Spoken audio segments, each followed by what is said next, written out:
चलिए आइए next question देखते हैं बच्चे। Question number 225। Question number 225। सो ये बच्चे लीडिंग एंड लैगिंग का सम है। मुझे लगा ये हमें करना चाहिए, इसलिए हम इसको डिस्कस कर रहे हैं। वैसे कुछ खास है नहीं इसमें। सो ये मॉक पेपर नवंबर 20 का सम है। सो नवंबर 20 के जो मॉक पेपर्स आए थे उसमें ये क्वेश्चन दिया हुआ था। पढ़िए जी। XYZ Limited has imported goods to the extent of $8 million. The payment terms are as under. So हमने क्लासेस में बहुत सारे लीडिंग एंड लैगिंग के क्वेश्चंस किए हुए हैं और I think these are the most easiest questions in the chapter of foreign exchange. So आपने गुड्स इंपोर्ट करे हैं तो ये आपके हो गए $8 मिलियन पेबल। ठीक है। पेमेंट टर्म्स क्या है? 1% discount if full amount is paid immediately. आज ही पैसे दे दो, 1% डिस्काउंट ले लो। पैसा कहां से आएगा? बोरो करो, क्योंकि फॉरवर्ड कॉन्ट्रैक्ट से कंपेयर करना है, सो बोरो करो। 60 days interest free credit. However in case of a further delay up to 30 days, interest at the rate of 8% per annum will be charged for additional days after 60 days। तो 60 दिन का तो interest free credit है। अगर आप 60 दिन के भी बाद पेमेंट कर रहे हो, 30 दिन और डिले करते हो, तो 8% का ब्याज एक्स्ट्रा 30 दिन के लिए आपको देना पड़ेगा। Messrs XYZ limited has 25 lakh available. आज उसके पास 25 लाख हैं। And for remaining it has an offer from bank for a loan up to 90 days at 9% per annum. यही बच्चे नई बात है। हमने लीडिंग लैगिंग के जितने भी सम करे हैं उसमें ये कहीं नहीं दिया हुआ था। थोड़ा सा अलग क्वेश्चन है, वैसे आप ये कर सकते हो, बट जस्ट हमें लगा कि नहीं करना चाहिए सो हम करा रहे हैं। वैसे आप ये कर सकते हो, बट स्टिल वो कह रहा है 25 लाख आपके पास हैं और बाकी आप बैंक से लोन ले सकते हो 90 दिन के लिए 9% ब्याज के रेट पे। The codes for foreign exchange are as follows. Spot rate दिया हुआ है, 60 डे का फॉरवर्ड रेट दिया हुआ है, 90 डे का फॉरवर्ड रेट भी दिया हुआ है, बाइंग रेट दिए हुए हैं। ऑफ कोर्स आपने बाय करना है, सो बिड रेट दिए हुए हैं। Advise which one of the following options would be better for XYZ limited. बताओ इनमें से कौन सी ऑप्शन सबसे बढ़िया है? पहला, pay immediately after utilising cash available and for balance take 90 days loan from the bank. So आप अभी पे कर दीजिए, जितना कैश आपके पास है उस कैश को आप यूज कर दीजिए और बाकी पैसा आप बैंक से लोन ले लीजिए। चलो ठीक है। पे the supplier on 60th day, 60 दिन बाद पे करो।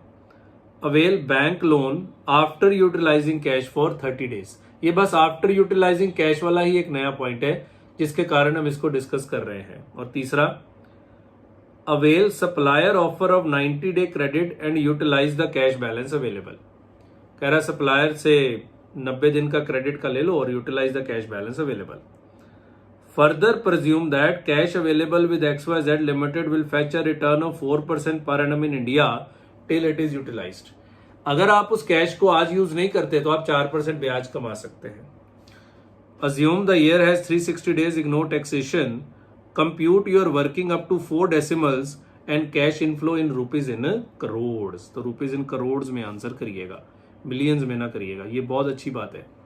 रिसेंटली जो क्वेश्चंस आ रहे हैं, एक तो वहां राउंडिंग ऑफ बताया जा रहा है कितना करना है, और देखो यहां तो ये भी बता दिया कि आपको रुपीज इन करोड़ में आंसर करना है। ऐसे ही होना चाहिए, ऐसे ही होना चाहिए।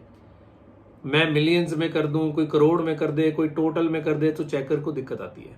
फिर राउंडिंग ऑफ में आंसर भी अलग अलग आ जाते हैं। कोई 2 डिजिट में करे, कोई 3 डिजिट में करे, आंसर अलग अलग आ जाते हैं। तो इंस्टीट्यूट में कुछ सुधार हो रहे हैं, ये उनमें से एक है। अभी ये पेपर में नहीं आने शुरू हुए, पेपर में अभी भी खुला छोड़ दिया जाता है। कोई 2 डिजिट में कर रहा है, कोई 3 डिजिट में कर रहा है। तो यहां साफ साफ लिखा है कि 4 डेसिमल्स में क्वेश्चन करिए, ये रीसेंट सुधार हुआ है, और रुपीज इन करोड़ में आंसर करिए। चलिए आइए देखते हैं, बहुत सिंपल सा क्वेश्चन है। सबसे पहले सब पॉइंट ए क्या है? पे इमीडिएटली, है ना। सो क्वेश्चन नंबर 225 है ना। यस, सब तो आइए देखते सोल्यूशन करिए। सब पॉइंट ए क्या था? पे इमीडिएटली, यस।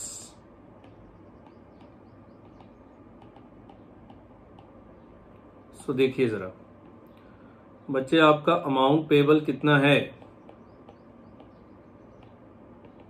करोड़ में करना है तो 0.8 करोड़ डॉलर। कितने मिलियन था आपका? 8 मिलियन था ना, 80 लाख, तो 0.8 करोड़ डॉलर। और अगर इमीडिएटली पे करते हैं तो आपको डिस्काउंट भी मिलेगा। कितने का? 1% ऑफ 0.8। सो 0.8 का 1% डॉलर 0.08।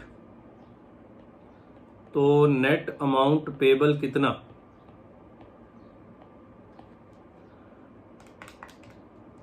डॉलर 0.792। ठीक है, मान लो ये सारे आज ही पे करना है, तो ये सारे डॉलर आप बाजार से खरीदते तो रेट क्या लगता? 66.98 रुपी रिक्वायर्ड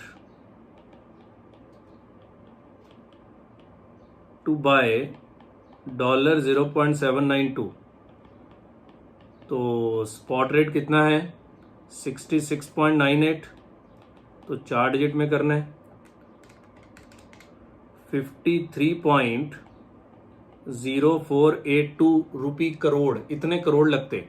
पर 25 लाख तो आपके पास हैं, minus amount available in hand, minus amount available in hand. तो 25 लाख हो गया 0.25 करोड़। तो नेट लोन रिक्वायर्ड कितना?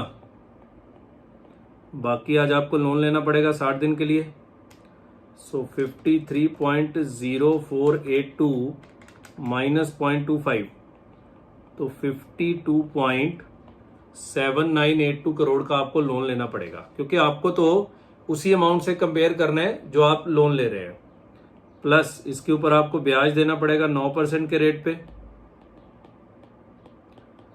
इंटू 9%, और ये 90 दिन का, क्योंकि बाकियों से कंपैरिजन करना है, इंटू 9% इंटू 90 डिवाइड बाई 360।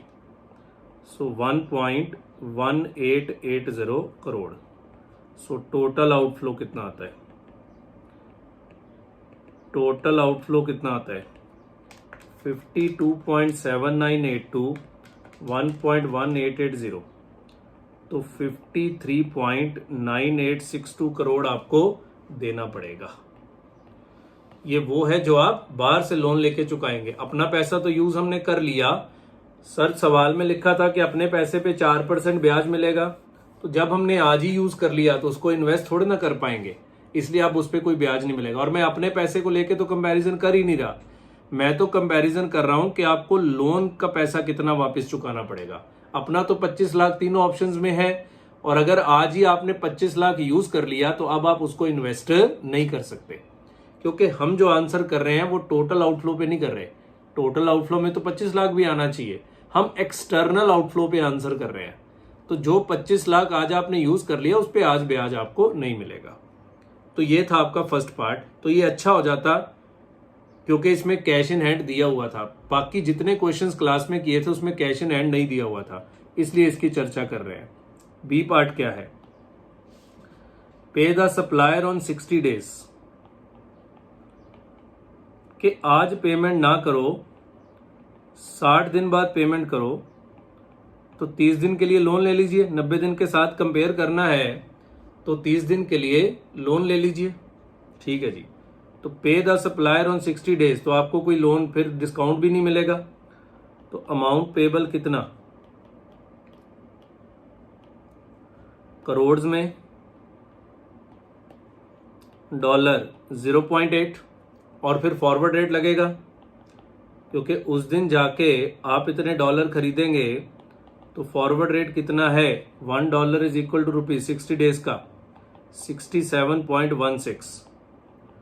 तो रुपी रिक्वायर्ड आपके पास कितने हैं बताओ? 0.8 इंटू 67.16। अब आपको 53.728 करोड़ रुपए चाहिए, और स्टिल आपके पास अमाउंट अवेलेबल है। अमाउंट अवेलेबल कितना है? 25 लाख। 0.25 करोड़, तो आपको लोन कितना लेना पड़ेगा, है ना। तो loan required minus 0.25, 53.478 crore, 53.478 crore. तो इसके ऊपर ब्याज देंगे 30 डेज का, बिकॉज 90 डेज से कंपेयर करना है तो 30 दिन का लोन ले लेंगे, लिखा हुआ है सवाल में। And avail the bank loan for 30 days. So 53.478 into 9% into 30/360, सो ये आता है 0.4011 करोड़। सो आउटफ्लो कितना आ गया आपका 90 days, outflow after 90 days 53.478 plus 0.4011 crore, 53.8791 crore. पर रुकिए, क्योंकि आपने पेमेंट 60 दिन बाद करी तो वो 60 दिन के लिए जो 25 लाख था वो 4% पे इन्वेस्ट करके कुछ कमा लिया होगा, तो माइनस इंटरेस्ट अर्नड, ये आपकी इनकम होगी तो ये माइनस हो जाएगा। 0.25 इंटू 4% इंटू 60/360, सो ये आता है 0.0017 करोड़। सो ये आपका आता है net outflow after 90 days. Net outflow after 90 days 53.8719 minus 0.0017, तो 53.8774 करोड़। सो देखा, एक पॉइंट एक्स्ट्रा लिखने से क्वेश्चन में कितना बदलाव हो जाता है। देखो, क्योंकि अब आप 60 दिन बाद पेमेंट कर रहे हैं तो जो 25 लाख मेरे पास पड़ा था वो मैंने आज इन्वेस्ट कर दिया, 60 दिन का ब्याज कमा लिया। जबकि पिछली बार तो मैंने अभी पेमेंट कर दी थी तो मैं उसको इन्वेस्ट नहीं कर पाया, क्योंकि हम एक्सटर्नल आउटफ्लो पे कंपेयर कर रहे हैं। 25 लाख को उसमें जोड़ नहीं रहे, क्योंकि 25 लाख तो तीनों में कॉमन है ना। तो हम कह रहे हैं लोन कितना लेना है, उस पर ब्याज कितना देना है, माइनस ब्याज अर्न कितना होगा, वही आपका आंसर है। क्लियर है। सो देखो, सेम क्वेश्चन है, जाके चेक करना बुक में, सेम क्वेश्चन अपना पहले से किया हुआ है लीडिंग लैगिंग में, बट उसमें यह पॉइंट नहीं था कि हाथ में कुछ पैसा है, वो इन्होंने एक्स्ट्रा जोड़ा है। थर्ड क्या था, avail supplier offer of 90 days, avail supplier offer of 90 days. आइए जी, तो अभी भी कोई डिस्काउंट नहीं मिलेगा अब आपको। अमाउंट पेबल कितना, 0.8 करोड़, डॉलर 0.8। अभी आपको 90 दिन बाद इतने डॉलर चाहिए, तो फॉरवर्ड रेट 90 डेज का 68.03, तो रूपी रिक्वायर्ड 0.8 इंटू 68.03, तो डॉलर रूपी 54.424 करोड़, माइनस अमाउंट अवेलेबल आपके पास कितना है, 25 लाख। हालांकि आप इसी में ब्याज जोड़ के माइनस कर सकते हैं ना, कि 25 लाख पे 90 डेज का ब्याज कमा लिया होगा तो 25 लाख बढ़ गया होगा, अपन नीचे अलग से माइनस कर देंगे। सो आपके पास 0.25 करोड़ पड़ा हुआ है, तो नेट लोन रिक्वायर्ड इतना आपको लोन लेना पड़ेगा, 54.424 माइनस 0.25, 54.174, तो ये 90 डेज वाला सीधा ही था ना। नहीं, वो कह रहा था 60 डे का तो इंटरेस्ट फ्री क्रेडिट है, बट अगर आप 90 दिन बाद पेमेंट करते हो तो 8% ब्याज देना पड़ेगा। तो अब लोन थोड़ा चाहिए आपको, अब तो आपको सीधा इसके ऊपर ब्याज देना पड़ेगा। एक मिनट, ब्याज तो अब टोटल पे लगेगा ना, 54.424 पे। नहीं, ब्याज, एक मिनट रुकिए जी, ब्याज तो अब बच्चे आपको 0.8 करोड़ पे, ये लोन थोड़ा चाहिए। अब आपको पेमेंट कब करनी है, 90 डेज के बाद, तो 90 डेज बाद वो 0.8 करोड़ थोड़ा लेगा। सवाल कह रहा था मुझे उसके ऊपर 8% ब्याज चाहिए, तो plus interest 0.8 into 8% into 90 divide by 360। अब लोन की तो जरूरत ही नहीं है ना, तो $0.016। So total dollar payable, 1 minute, 30 days क्या हो गया है, दोबारा पढ़ लो एक बार, हमने क्वेश्चन भूल गए हैं। 60 डेज का तो इंटरेस्ट फ्री क्रेडिट है। However, in case of further delay up to 90 days, interest at the rate of 8% per annum will be charged for additional days after 60 days. तो मतलब जो ब्याज लगेगा वो सिर्फ और सिर्फ 30 डेज का लगेगा एट द रेट ऑफ 8%। अब आपको लोन की कोई जरूरत नहीं है। सो 0.8 इंटू 8% इंटू 30 बाई 360, तो 0.0053, 0.0053। तो अमाउंट रिक्वायर्ड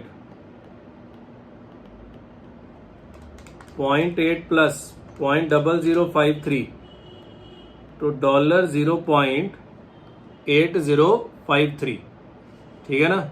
और इसके ऊपर फॉरवर्ड रेट लगाइए,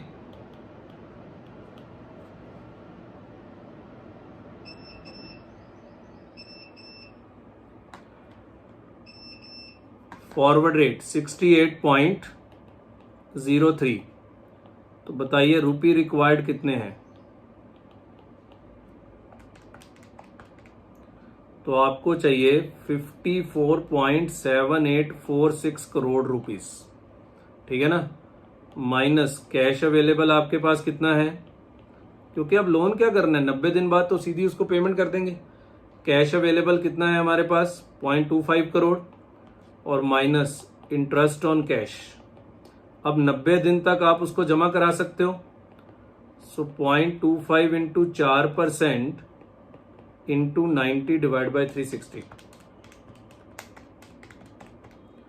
तो 0.0025 है। पीछे भी यही था, नहीं अलग था। लो जी, तो ये आपका आता है नेट आउटफ्लो। पेंसिल को क्या हो गया, 54.7846 माइनस 0.25 माइनस 0.0025, तो 54.5321 करोड़।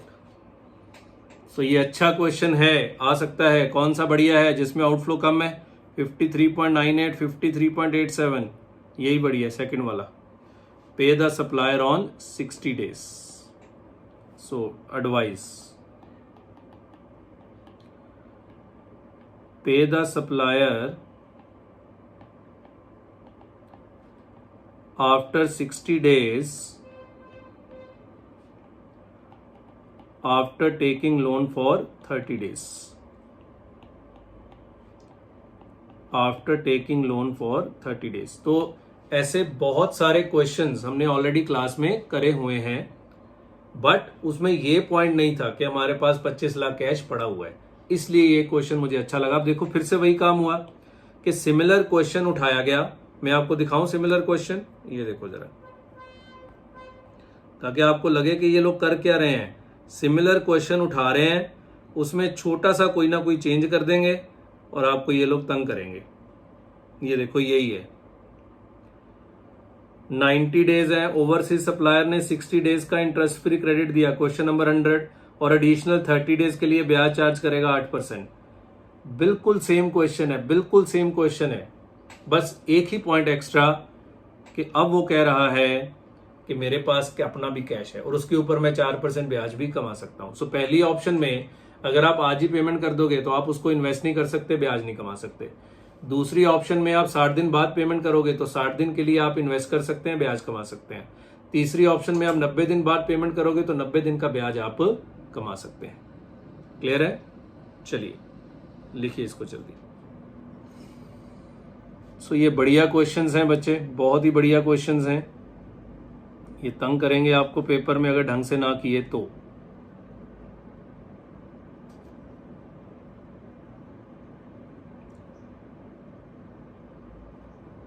पॉज करिए, ऊपर करेंगे।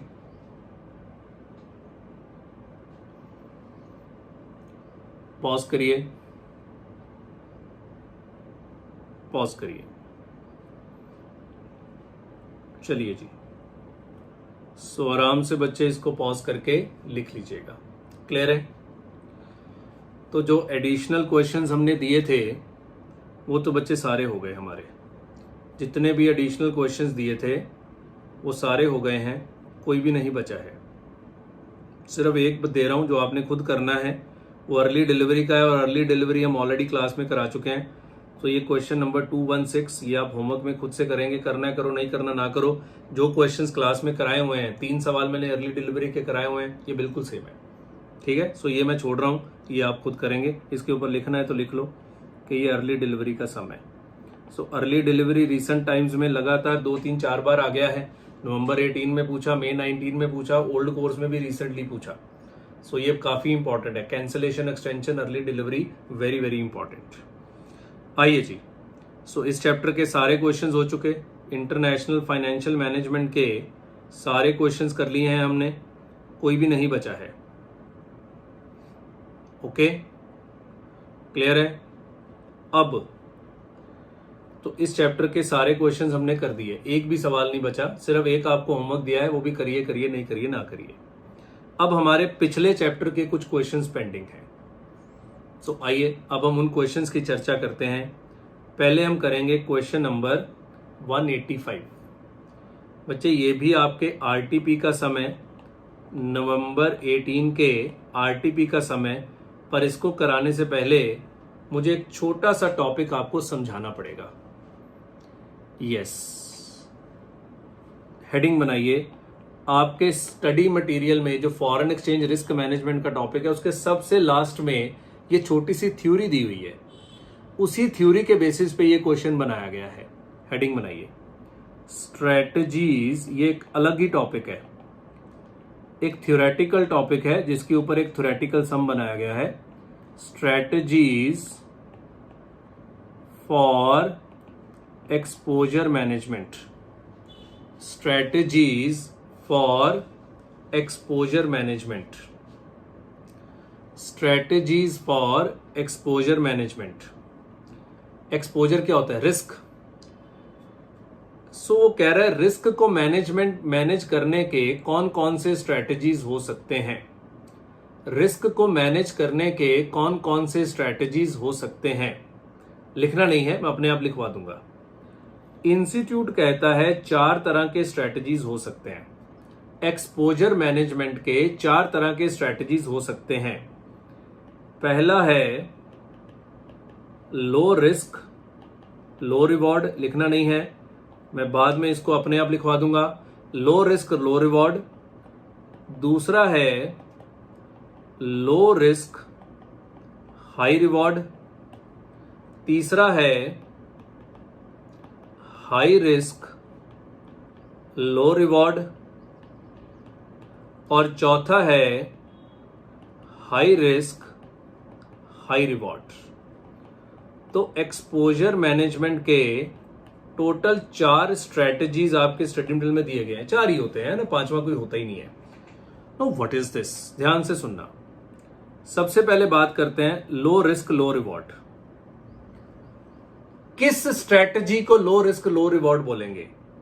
इंस्टीट्यूट कहता है कि अगर आप फुल हेजिंग करते हैं तो मैं बोलूंगा कि आप लो रिस्क ले रहे हैं। ऑफ कोर्स, मतलब जैसे ही मेरा कोई फॉरेन एक्सचेंज पेबल या रिसीवेबल आता है, हम उसी समय उसको हेज कर लेते हैं। हम बहुत ही डरते हैं, दिस इज कंजर्वेटिव अप्रोच। हम उसको उसी टाइम हेज कर लेते हैं। तो जानते हो, हेज करते साथ ही आपका रिवॉर्ड भी खत्म हो जाता है। अगर आप अपने किसी भी एक्सपोजर को, मान लो मेरे डॉलर रिसीवेबल है, मैंने forward contract to sell dollar कर लिया 75 पे, तो मुझे तो 75 ही मिलने हैं। कल को डॉलर 90 रुपए का भी हो जाए, मुझे उसका फायदा थोड़ा मिलना है। पर हाँ, मेरा रिस्क खत्म हो गया कि अगर डॉलर का रेट गिर गया तो मुझे उसका नुकसान भी नहीं होगा। This is called low risk low reward strategy, कि हम फुल हेजिंग करेंगे बिना कुछ सोचे समझे। हम बिल्कुल भी किसी तरह का रिस्क नहीं लेना चाहते। This is called low risk low reward strategy. Low risk कैसे? डॉलर के गिरने या बढ़ने का मुझे नुकसान या नुकसान नहीं होगा। मेरे डॉलर रिसीवेबल है, डॉलर गिरने का मुझे नुकसान नहीं होगा। लो रिवॉर्ड कैसे कि अगर डॉलर चढ़ गया तो मुझे फायदा भी नहीं होगा। मैं बुद्धि बिल्कुल नहीं लगाता, मैं दिमाग बिल्कुल नहीं लगाता, मैं चुपचाप जाके हर तरह के फॉरेन एक्सचेंज एक्सपोजर को क्या करता हूं, हेज करता हूं। This is called low risk low reward strategy. पहला से आपको अब सारे समझ में आ जाएंगे। पहला समझ में आ गया, लो रिस्क लो रिवॉर्ड। मैं रिस्क नहीं लेना, मुझे रिवॉर्ड भी नहीं चाहिए। मैं तो बहुत ही डरता हूं जी, मैं तो हर तरह के एक्सपोजर को हेज करूंगा। जैसे मैं आप एक लो रिस्क लो रिवॉर्ड वाला व्यक्ति हूं। हम स्टॉक मार्केट में जब भी कोई पोजीशन लेते हैं हम बिना हेज के नहीं लेते, हम नहीं ले सकते जी, हमारे बस की बात नहीं है। रिवॉर्ड कम ले लेंगे, रिस्क नहीं लेना। तो हम जैसे डरते हैं जो लोग, वो इस तरह की स्ट्रेटजी को अपनाते हैं। और ये लोग क्या करते हैं, हर तरह के एक्सपोजर को फुली हेज करते हैं, हर तरह के एक्सपोजर को फुली हेज करते हैं। This is called low risk low reward strategy. अब दूसरा देखो, लो risk high reward. Low risk high reward, sir ये क्या है? दिमाग लगाइए और सेलेक्टिव हेजिंग करिए। मतलब लो रिस्क लो रिवॉर्ड तो ना कि आप हर तरह के एक्सपोजर का हेजिंग करेंगे, आपको रिस्क चाहिए ही नहीं। आप हर तरह के एक्सपोजर की हेजिंग करेंगे, आपको रिस्क चाहिए ही नहीं। This is low risk low reward. Low risk high reward, मैं चाहता हूं कि मुझे रिवॉर्ड थोड़ा ज्यादा मिले, रिस्क भी कम हो, तो फिर सेलेक्टिव हेजिंग करिए। दिमाग लगाइए, जहां हेज करना बनता है वहां करिए, जहां नहीं बनता ना करिए। जैसे मुझे लगता है कि रिलायंस के रिजल्ट्स बड़े अच्छे आने वाले हैं, तो चुपचाप रिलायंस का फ्यूचर ले लो। मैं इसकी अपनी एग्जांपल दे रहा हूं, हेज ना करो। आप इतने कॉन्फिडेंट हैं कि रिजल्ट अच्छे ही आएंगे, बिकॉज मुझे पता है जियो बड़ा अच्छा करेगा, पेटकेम क्योंकि पेट्रोल के रेट बढ़ रहे हैं तो पेट्रोकेमिकल का बिजनेस भी बहुत अच्छा करेगा। हाँ तो ठीक है, आप उसका फ्यूचर बाय कर लीजिए, हेज करने की क्या जरूरत है। दूसरा, मुझे टाटा मोटर के रिजल्ट्स पे विश्वास नहीं है, तो अगर मैं फ्यूचर बाय करूंगा तो मैं साथ में एक पुट ऑप्शन बाय कर लूंगा, ताकि अगर नीचे आ जाए तो मेरा रिस्क हेज हो जाए। या मैं कॉल ऑप्शन सेल कर दूंगा, कवर्ड कॉल या प्रोटेक्टिव पुट कर लूंगा, ताकि वो नीचे आ जाए तो मेरा रिस्क हेज हो जाए। सिलेक्टिव हेजिंग, दिमाग लगाइए, रिस्क भी कम होगा बिकॉज आपने दिमाग लगाया, रिवॉर्ड भी ज्यादा होगा। बिकॉज अगर रिलायंस का रिजल्ट अच्छा आ गया तो आपको अनलिमिटेड रिवॉर्ड मिलेगा ना, फ्यूचर बाय कर लिया आपने। और अगर टाटा मोटर के रिजल्ट खराब भी हो गए तो भी आपको नुकसान कम होगा। लो रिस्क है क्योंकि आपने पुट ऑप्शन बाय किया हुआ है। सिलेक्टिव हेजिंग, दिमाग लगाना है। This is low risk high reward. High reward गलत है वैसे, रीजनेबल रिवॉर्ड, बहुत हाई रिवॉर्ड भी नहीं। चलो हम चारों में सेम वर्ड यूज करते हैं, लो risk high reward, selective hedging करिए। तीसरा, हाई रिस्क लो रिवॉर्ड। मैं रिस्क लेने को तैयार हूं, नो हेजिंग, छोड़ो। हेज क्या करना है मुझे पता ही नहीं, हेजिंग क्या होता है। जैसे ही आपके पोर्टफोलियो मैनेजर्स होते हैं, पीएमएस वाले, ये हेज नहीं करते, बहुत तगड़ा रिस्क लेते हैं, ये हेज नहीं करते। तो फॉरेन एक्सचेंज एक्सपोजर भी, मान लो मैं अपने काम में इतना बिजी हूं, मैं कहता छोड़ो हेजिंग, काम पे ध्यान दो, डॉलर कमाई करो, थोड़े बहुत रिस्क तो अपने आप मैनेज हो जाता है, छोड़ दो, हेजिंग करना ही नहीं है। हाई रिस्क ले रहा हूं तो रिवॉर्ड कहां से आएगा? क्योंकि अगर वो फॉरेन एक्सचेंज का रेट उल्टा हो गया, मुझे डॉलर रिसीवेबल है, फॉरेन एक्सचेंज का रेट उल्टा हो गया तो आप गए। तो low high risk low reward, no hedging at all,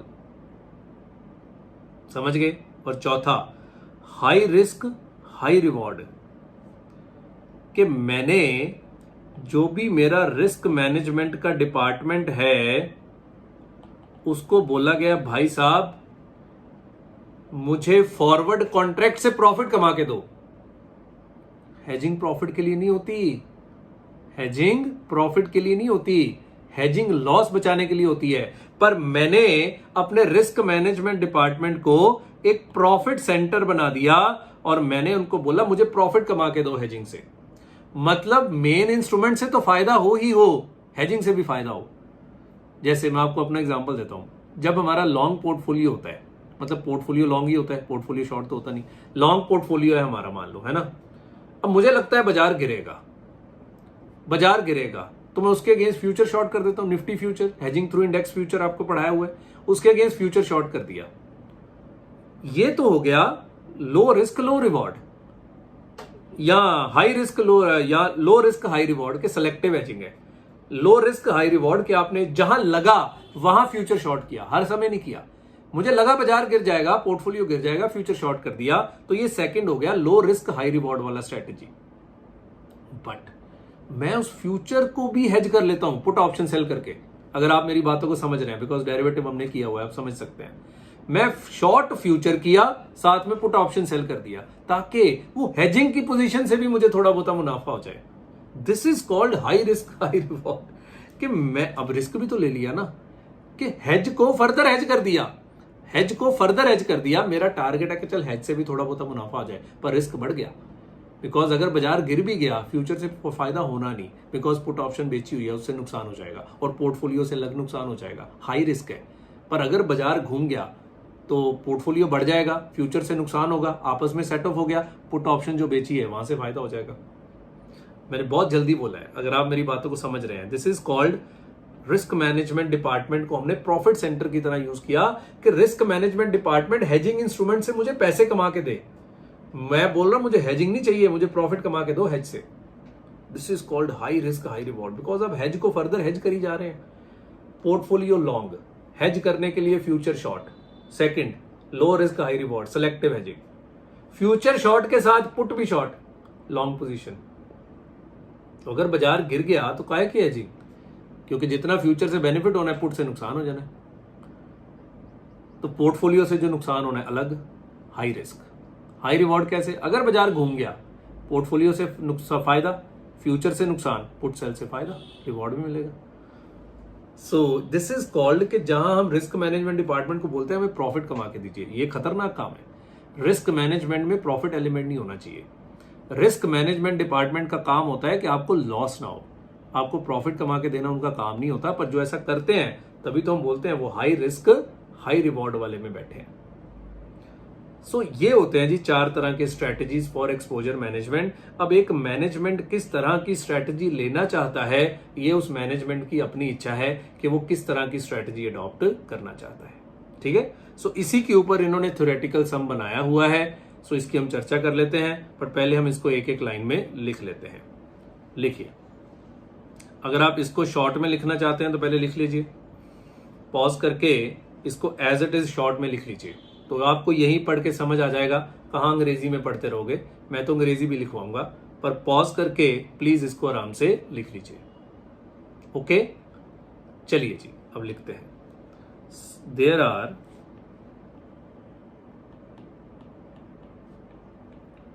4 strategies for exposure management. There are 4 strategies for exposure management. Sub point A, low risk low reward. Risk कोई लेना ही नहीं है तो फिर रिवॉर्ड भी नहीं मिलेगा आपको, ठीक है ना। तो इसमें क्या होता है, इट इन्वॉल्व्स ऑटोमेटिक हेजिंग। सब तरह के एक्सपोजर को हेज करो। Automatic hedging of all foreign currency exposures. It involves automatic hedging of all foreign currency exposures irrespective of attractiveness, कि चाहे वो hedge attractive है भी या नहीं भी, irrespective of attractiveness and forward rates। जो मर्जी फॉरवर्ड रेट्स हैं, जो मर्जी कुछ है, हम तो हेज करेंगे। ठीक है जी। नंबर 2, एक एक लाइन में लिखेंगे। B, low risk high reward. Low risk high reward, तो ये स्टडी मटेरियल का टॉपिक है, ठीक है ना, ये आ सकता है पेपर में। लो रिस्क हाई रिवॉर्ड, ये क्या था, सेलेक्टिव हेज करिए, ठीक है ना। लिखिए, it involves selective hedging It involves selective hedgings whenever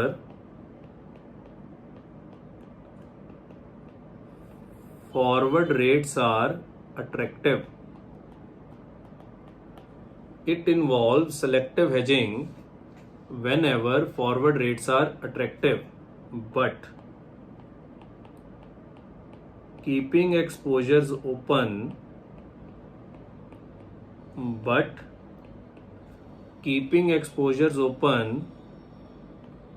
whenever they are not attractive. So यहाँ दिमाग चलाइए, जहाँ सही लगता है वहाँ हेज करिए, जहाँ नहीं लगता वहाँ ना करिए। हम ऐसे नहीं है जी, हम तो स्टॉक मार्केट में लो रिस्क लो रिवॉर्ड वाले व्यक्ति हैं, क्योंकि वहाँ लो रिवॉर्ड भी बहुत ज़्यादा होता है। आप लेके तो दिखाओ, ठीक है ना। मेरा तो एक ही मंतव्य है जी स्टॉक मार्केट में, बिना हेज के कभी पोजीशन लेनी नहीं, खुला पोजीशन तो छोड़ना ही नहीं, सीधी बात है जी। See, high risk low reward, high risk low reward. तो इसमें क्या था, छोड़ो हेज क्या होता, अपना काम करो, हेज यूज करने की जरूरत नहीं है, हाई रिस्क लो, ठीक है ना। It involves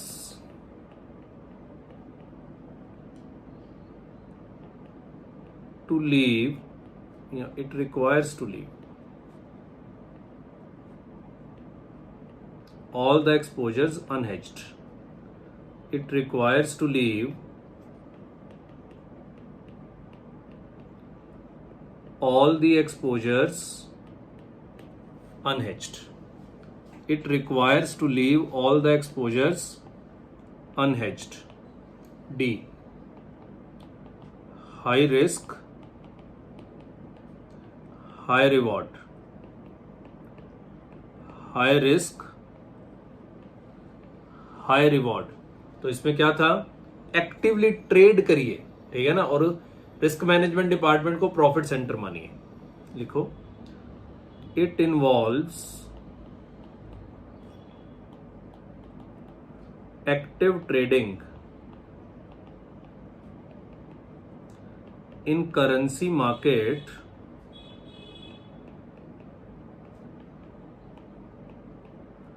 through continuous cancellation and rebooking of forward contract। मतलब चेक करो कि आपको फॉरवर्ड कॉन्ट्रैक्ट कैंसिलेशन करने में फायदा तो नहीं है, क्योंकि कैंसिलेशन का गेन आपको मिल जाता है, कैंसिलेशन करके दोबारा कर लेंगे 7 दिन बाद, 3 दिन बाद, क्योंकि 3 दिन का समय होता है। It involves active trading in currency market through continuous cancellation and rebooking of forward contract. बस बहुत है, ठीक है ना। एक और लिख लो, it involves considering risk management department as profit centre. It involves considering risk management department as the profit centre. लिख लीजिए जी। सो ये 4 तरह के स्ट्रैटेजीज होते हैं। आइए अब इस पे हम क्वेश्चन देख लेते हैं।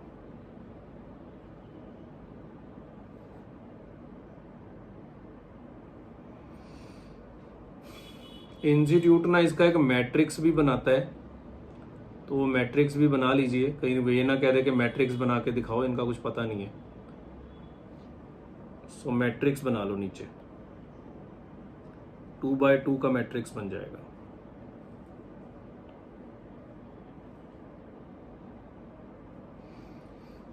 High risk high reward, low risk low reward.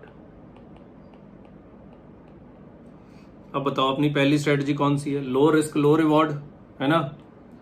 तो low risk low reward, low risk low reward, ये यहां पे आएगा strategy 1। Low risk low reward, ठीक है ना। दूसरी कौन सी है, लो रिस्क हाई रिवॉर्ड, तो लो रिस्क हाई रिवॉर्ड यहां पे आ जाएगा आपका स्ट्रैटेजी 2। ये आगे पीछे भी हो सकता है, कोई दिक्कत नहीं है। हाई रिस्क लो रिवॉर्ड, तो यहाँ पे आएगा स्ट्रैटेजी 3। आई होप सो आप मैट्रिक्स बनाना जानते हैं। और बचा high risk high reward strategy 4। तो ये स्ट्रैटेजी ये मैट्रिक्स ये लोग बनाते हैं, सो आप भी बना लीजिए, कहीं मैट्रिक्स ही ना पूछ ले कि मैट्रिक्स बना के आंसर करो, पता ही ना लगे वहां मैट्रिक्स क्या होता है। ठीक है, लिखिए इसको जल्दी।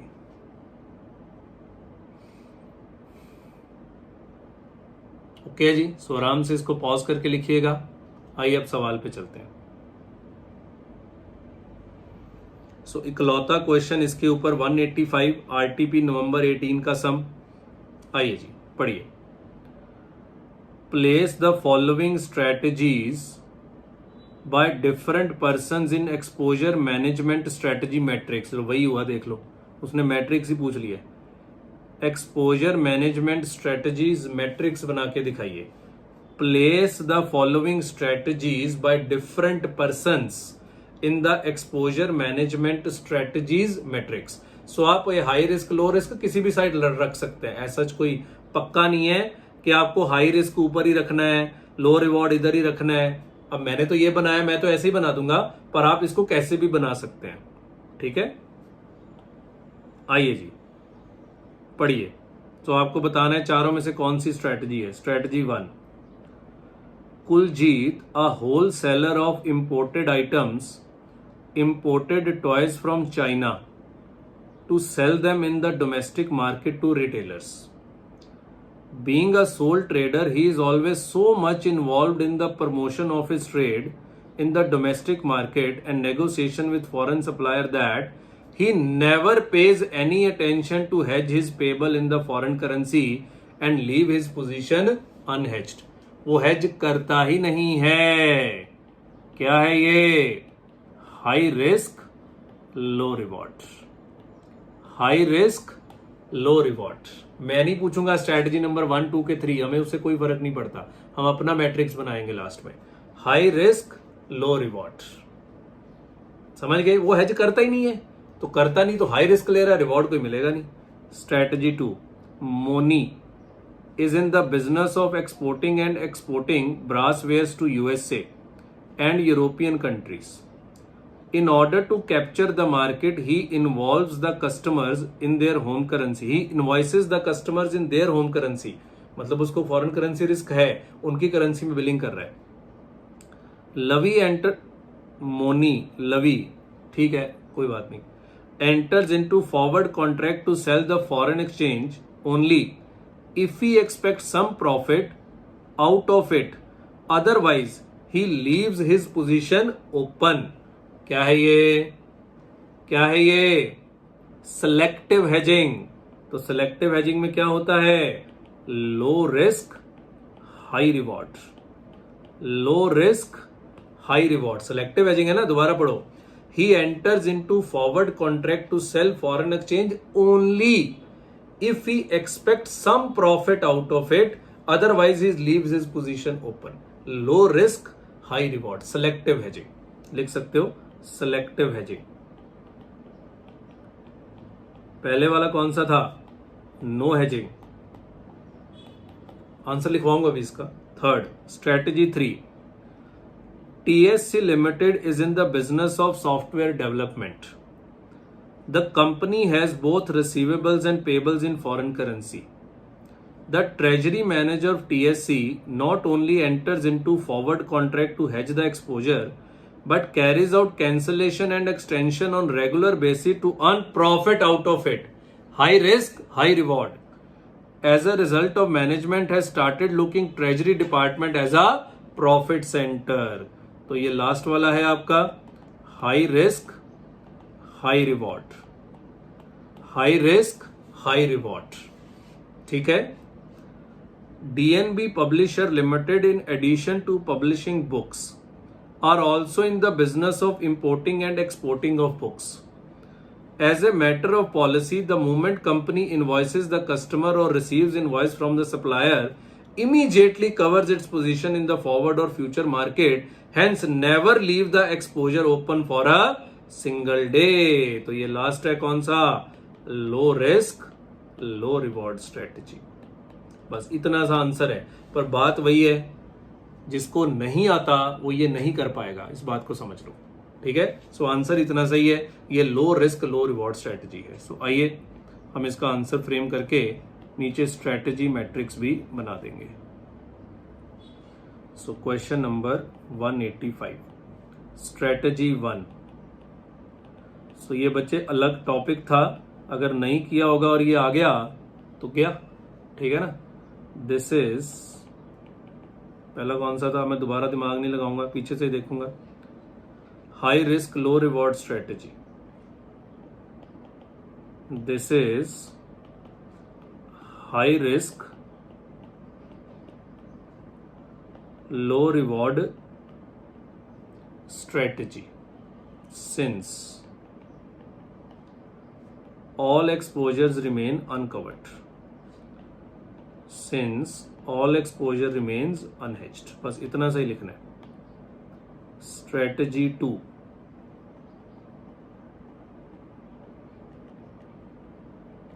स्ट्रेटजी 2, हाँ जी, स्ट्रेटजी 2 क्या था, selective hedging low risk high reward strategy. This is low risk high reward strategy since hedging is done on selective basis, since hedging is done on selective basis, so this is low risk high reward strategy। Strategy 3, ये कौन सी थी, high risk high reward, treating the treasury department as profit centre. This is high risk high reward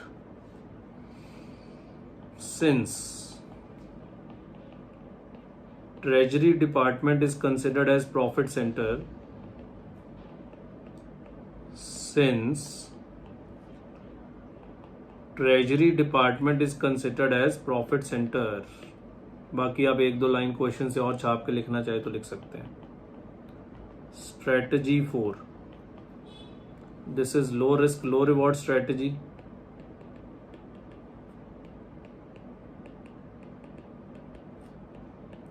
This is low risk low reward strategy since all exposures are hedged।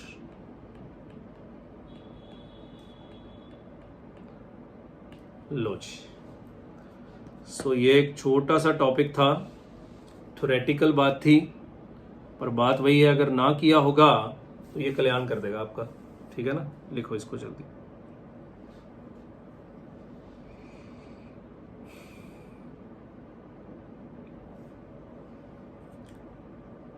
Okay जी, सो आराम से बच्चे इसको pause करके लिख लीजिएगा।